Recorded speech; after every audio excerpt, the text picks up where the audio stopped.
परिचय। हेलो बच्चों, आज हम प्रकाशिकी एवं प्रकाशिक यंत्रों के बारे में सीखेंगे। आपने अवश्य सुना होगा कि रेगिस्तान में एक निश्चित दूरी पर पानी का एक भ्रामक प्रकटन होता है। अतः अब ये प्रश्न उठता है कि ऐसा क्यों होता है। उत्तर यह है कि पानी का भ्रम कुल आंतरिक परावर्तन के कारण है। यह प्रकाशिकी घटना है जो दूर की वस्तुओं के उल्टे प्रतिबिंबों के साथ पानी का भ्रम उत्पन्न करती है। अतः इस सारे मॉड्यूल में हम प्रकाश के परावर्तन और अपवर्तन के बारे में सीखेंगे। उद्देश्य। इस पाठ के अंत में आप निम्न करने में सक्षम हो जाएंगे: गोलीय दर्पणों द्वारा प्रकाश के परावर्तन की व्याख्या करना, अपवर्तन के नियमों को बताना, आभासी गहराई को समझना, संपूर्ण आंतरिक प्रतिबिंब की चर्चा करना और संपूर्ण आंतरिक विक्षेपण के अनुप्रयोगों की चर्चा करना। गोलीय दर्पणों द्वारा प्रकाश का परावर्तन। परावर्तन आपतित किरण और परावर्तक पृष्ठ पर अभिलंब के बीच के कोण को आपतन कोण कहा जाता है। परावर्तित किरण और परावर्तक पृष्ठ पर अभिलंब के बीच के कोण को परावर्तन कोण कहा जाता है। परावर्तन के नियम। आपतन कोण परावर्तन कोण के बराबर होता है।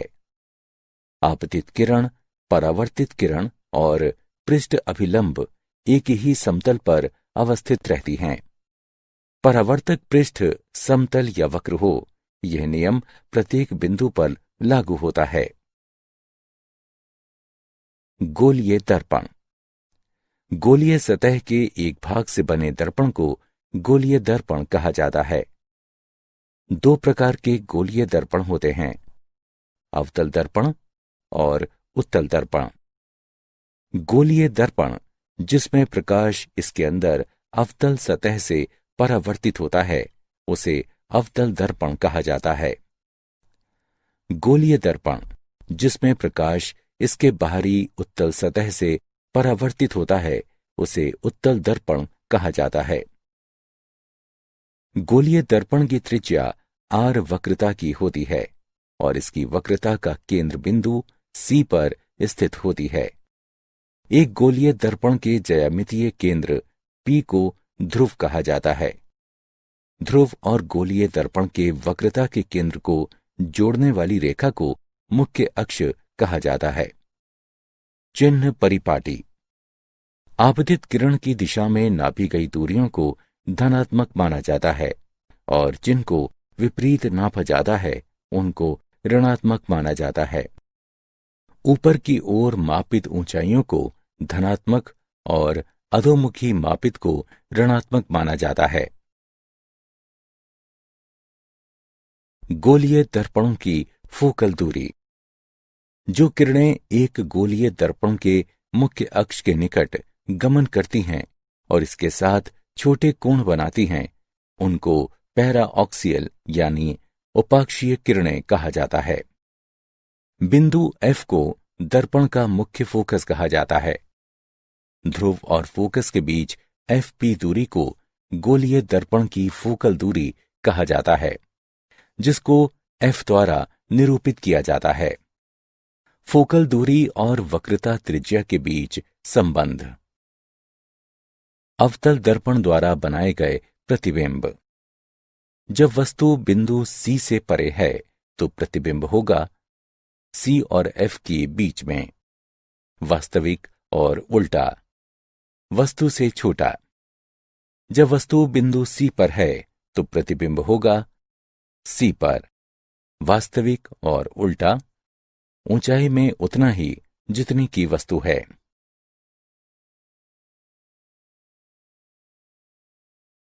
अवतल दर्पण द्वारा बनाए गए प्रतिबिंब। जब वस्तु बिंदु C और F के बीच है तो प्रतिबिंब होगा C से परे, वास्तविक और उल्टा, वस्तु से बड़ा। जब वस्तु बिंदु F और P के बीच है तो प्रतिबिंब होगा दर्पण के बीच में, अवास्तविक और सीधा, वस्तु से बड़ा। मूल्यांकन। आगे बढ़ने से पहले आइए देखें कि हमने कितना सीखा। अवतल दर्पण की स्थिति के लिए वस्तु की स्थिति और प्रतिबिंब के स्थान को मिलाएं।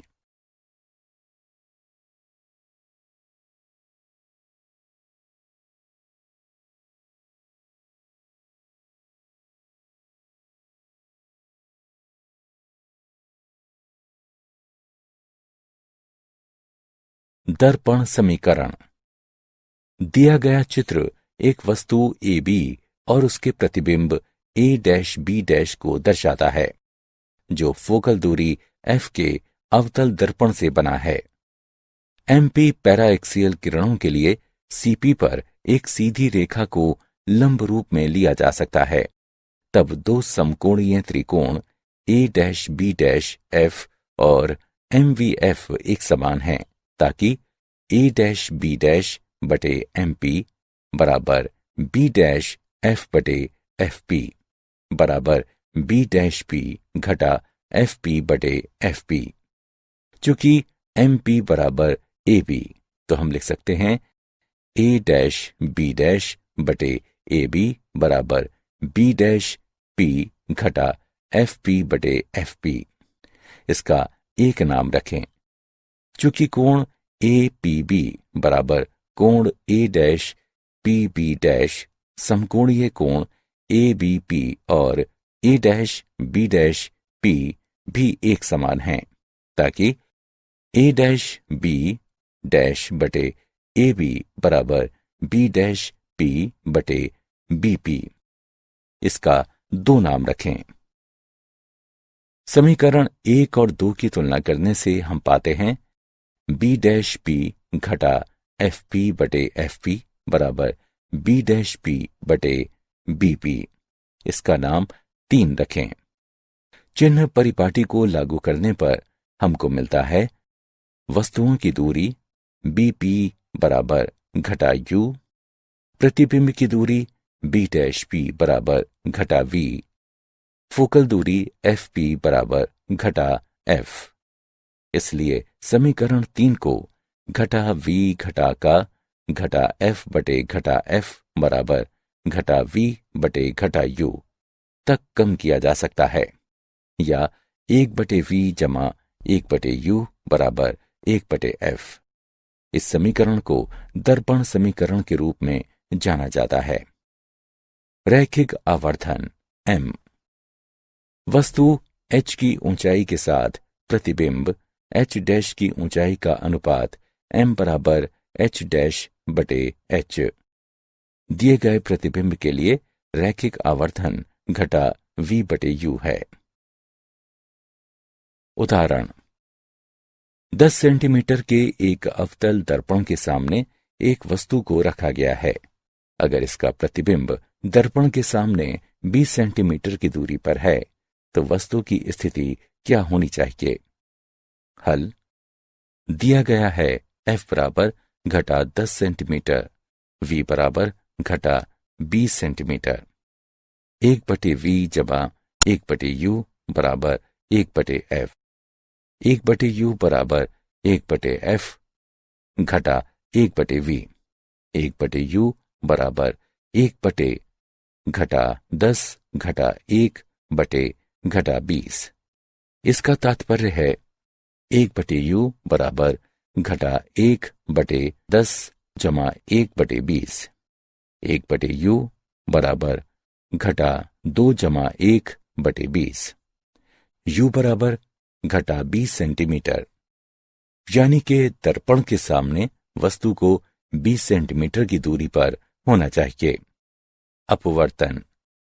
जब एक प्रकाश की किरण दूसरे पारदर्शी माध्यम का सामना करती है, प्रकाश का एक भाग प्राथमिक माध्यम में प्रतिबिंबित होता है, जबकि शेष दूसरे में प्रवेश करती है।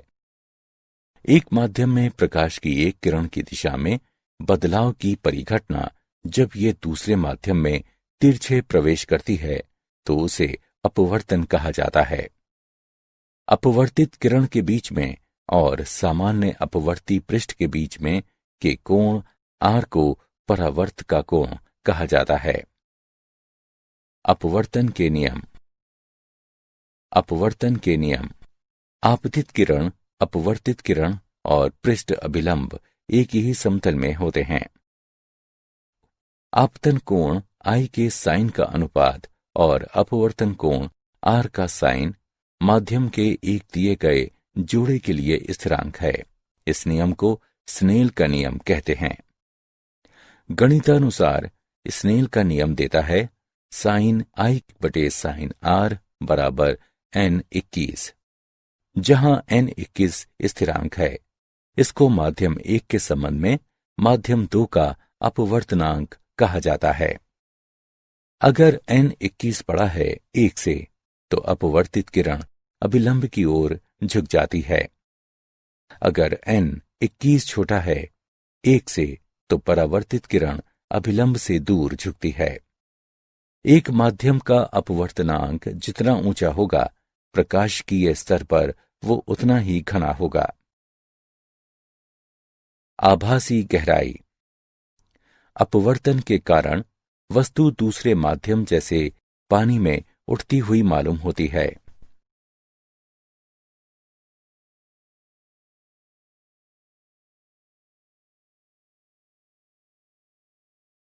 पूर्ण आंतरिक परावर्तन। जब प्रकाश की एक किरण सघन से विरल माध्यम में परिधि पर आपतित होती है, ये अभिलंब से दूर मुड़ जाती है।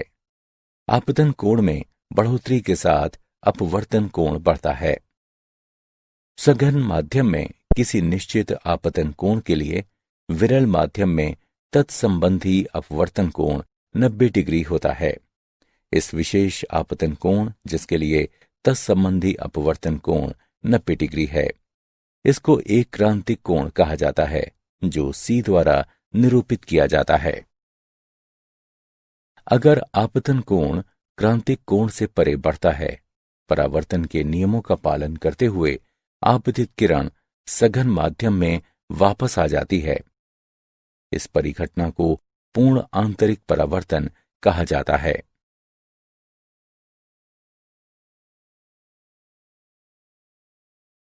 पूर्ण आंतरिक परावर्तन। पूर्ण आंतरिक परावर्तन के लिए स्थितियां। किरण को सघन माध्यम से विरल माध्यम में अवश्य गुजरना चाहिए। दिए गए माध्यम के जोड़े के लिए सघन माध्यम में आपतन कोण क्रांतिक कोण से अवश्य बड़ा होना चाहिए। माध्यमक के अपवर्तक सूचकांक और कोण में संबंध। अगर ND और NR सघन और विरल माध्यक क्रमानुसार अपवर्तक सूचकांक हैं, तब स्नेल के नियम से साइन I बटे साइन R बराबर NR बटे ND। महत्वपूर्ण कोण सूचकांक के लिए I बराबर C और R बराबर 90 डिग्री सेल्सियस। इसलिए साइन C बटे साइन 90 डिग्री बराबर NR बटे ND। इसका तात्पर्य साइन C बराबर NR बटे ND है। अगर दुर्लभ माध्यम में VR प्रकाश की गति है और VD वो भी घने माध्यम में, तब साइन C बराबर VD बटे VR। मूल्यांकन।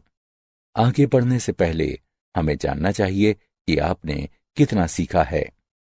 सही विकल्पों को उसके संगत स्थान पर रखें। प्रकृति में पूर्ण आंतरिक परावर्तन और इसके तकनीकी अनुप्रयोग। मृग तृष्णा। रेगिस्तानों में कभी कभी एक व्यक्ति एक पेड़ का उल्टा प्रतिबिंब देखता है, जो पेड़ के निकट एक तालाब की मिथ्या धारणा देता है। इसे मृग तृष्णा कहते हैं।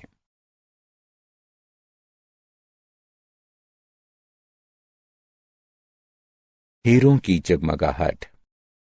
हीरा हवा इंटरफेस के लिए क्रांतिक कोण बहुत छोटा होता है, लगभग 24.4 डिग्री। जब बाहरी स्रोत से प्रकाश अच्छी तरह से कटे हीरे में प्रवेश करता है, हीरा अपने अंदर अनेक पूर्ण आंतरिक परावर्तनों को झेलता है। जब किसी पृष्ठ पर आपतन कोण 24.4 डिग्री से कम होता है, केवल तब अपवर्तन हो सकता है। इस प्रकार हीरे में सभी दिशाओं से प्रवेश करने वाला प्रकाश किन्हीं दशाओं से बाहर निकलता है। इसलिए इन दिशाओं से देखने पर हीरा जगमगाता नजर आता है। प्रिज्म।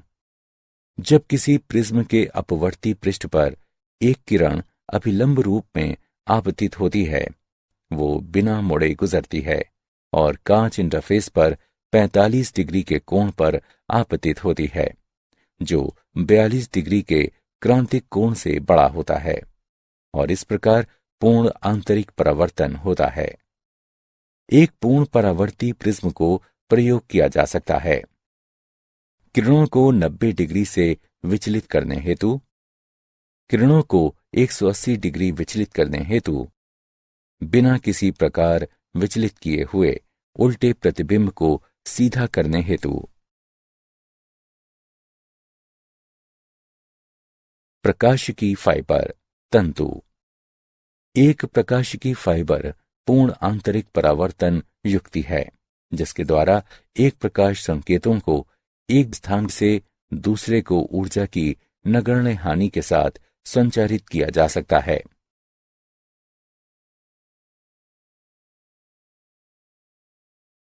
क्या आप जानते हैं, सन 1670 से 1672 तक न्यूटन प्रकाशिकी पढ़ाते थे।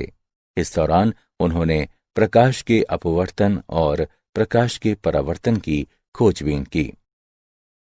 विलब्रॉड स्मेल ने सन 1621 में प्रकाश के अपवर्तन पर अपने सिद्धांत दिए। सारांश। आइए हमने जो कुछ सीखा है उसे संक्षेप में दोहराएं। एक गोलीय सतह के एक भाग से बने एक दर्पण को गोलीय दर्पण कहते हैं। दर्पण समीकरण 1/v जमा 1/u बराबर 1/f।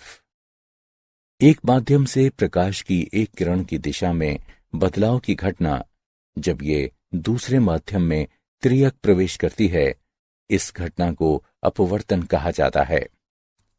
स्नेल का नियम देता है sin I/r बराबर n21, जहां n21 स्थिरांक है। इसको माध्यम 1 के संबंध में माध्यम 2 का अपवर्तनांक कहा जाता है। संपूर्ण आंतरिक परावर्तन के लिए स्थितियां। किरण को सघन माध्यम से विरल माध्यम में अवश्य गुजरना चाहिए। सघन माध्यम में आपतन कोण को दिए गए माध्यम के जोड़ के लिए क्रांतिक कोण से अवश्य बड़ा होना चाहिए।